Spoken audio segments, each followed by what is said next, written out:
movie takes place in the United States of America in the 1950s. Jack and Alice live in an ideal neighborhood enjoying a special luxury. Every day, Jack and the other men go to work in the desert, while Alice and the other women stay at home to do the housework. They take care of the comfort, clean, cook delicious food, and wait for their husbands to return. The women know almost nothing about their husbands' work. The only thing they know is that there is a secret project called Victory. However, they do not know what exactly their loved ones are doing. However, this does not bother anyone, because there are only two rules here. Do not ask unnecessary questions, and do not enter the desert that surrounds this town. It is believed that by leaving a safe place, they put their lives in incredible danger. In their free time, Alice's friends Bunny and Peg go to ballet classes and shop in a fancy store. They used to be friends with another housewife, but she developed mental disabilities, which ended their friendship. It turned out that she had taken her son to the desert, thereby deliberately endangering him. As a result, the boy died. However, Margaret is sure that it was a punishment for her curiosity. One day, all the residents of the neighborhood gather for a party hosted by Frank and his wife Shelley. He is the most powerful man here, and all the men work for him. Everyone is having fun and enjoying the celebration. But suddenly Margaret appears and says an unusual phrase, "We don't belong here." No one paid much attention to this, but Alice was disturbed to hear it. Later, she sees Margaret's husband take her to a distant room and try to give her medicine. Alice is confused and tries to tell Jack, but he doesn't let her speak and ignores what his wife says. When Alice was cooking dinner, she noticed that the chicken eggs were empty inside. She can't believe her eyes and decides to calm down by going to the city to relax. She takes the tram and makes a few laps. Soon, Alice is surprised to see a plane crash. The plane has crashed high in the mountains.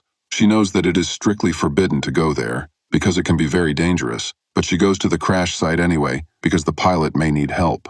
Once at the top of the mountain, she discovers a dome-shaped building. Alice tries to call for help from other people, and when she touches the window, she begins to hallucinate. She doesn't understand what is happening, and a moment later, she loses consciousness. When she wakes up in her home, she hears Jack doing something in the kitchen. She was surprised because her husband never came home from work so early. She also doesn't remember how she got home or who brought her home.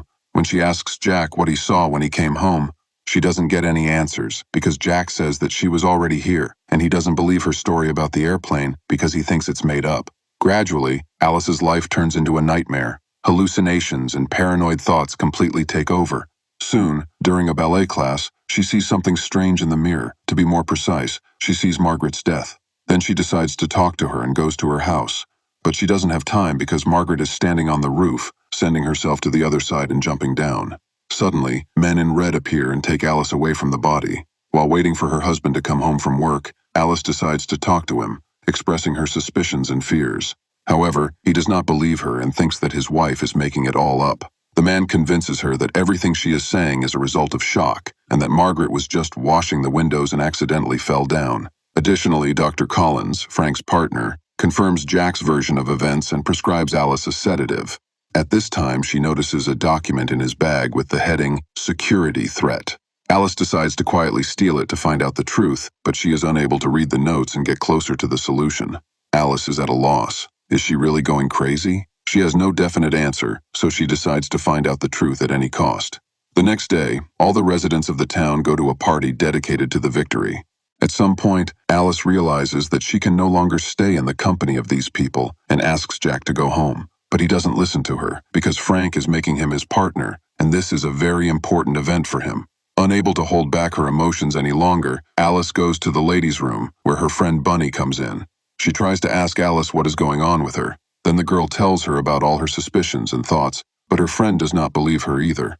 She suggests that she put these nonsense out of her mind and go to the hall with the other guests to rejoice with them about Jack's promotion.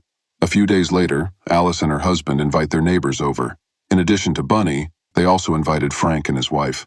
While Jack was busy making small talk with his friends, Frank came to Alice's kitchen. He knows about her conversation with Bunny and transparently hints to the girl that she is right in her assumptions, but still cannot figure out everything. Shocked by the project manager's bluntness, Alice decides to expose him at the dinner table.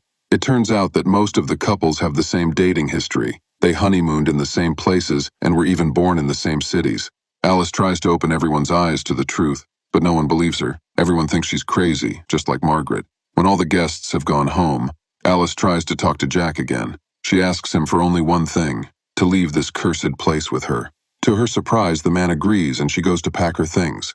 However, once in the car, it becomes clear that he was not going to leave. Jack betrayed her by allowing the men in red suits to take his beloved woman away from him. Dr. Collins and his colleagues subject Alice to electroshock therapy. During this torture, the heroine sees her past life, which turns out to be her true reality. It turns out that she is an experienced surgeon who worked around the clock to earn more money and ensure her existence, as Jack was unemployed.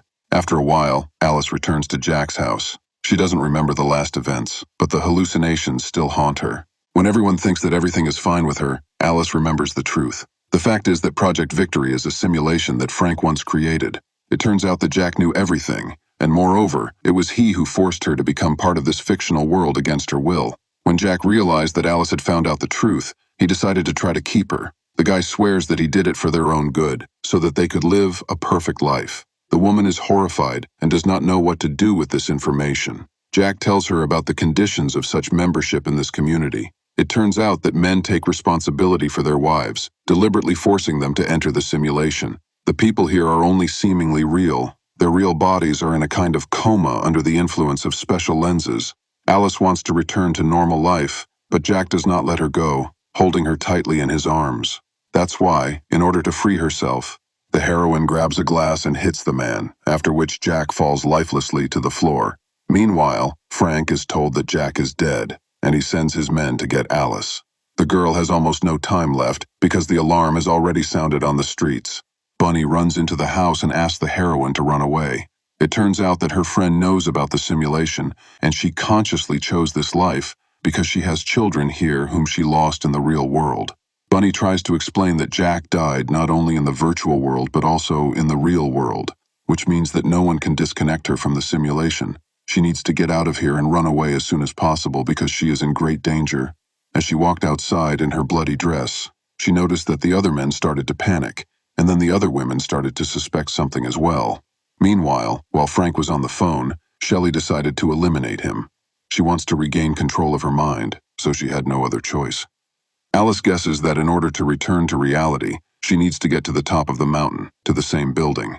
She gets into Jack's car and tries to escape. They immediately start chasing her because they don't want her to return to the real world, because then they will lose her forever. The woman managed to get to the top of the mountain. However, before she takes the last step, she sees Jack. He asks her to stay, but she doesn't want to live in the world of illusions anymore. Alice touches the window, thus leaving the simulation forever.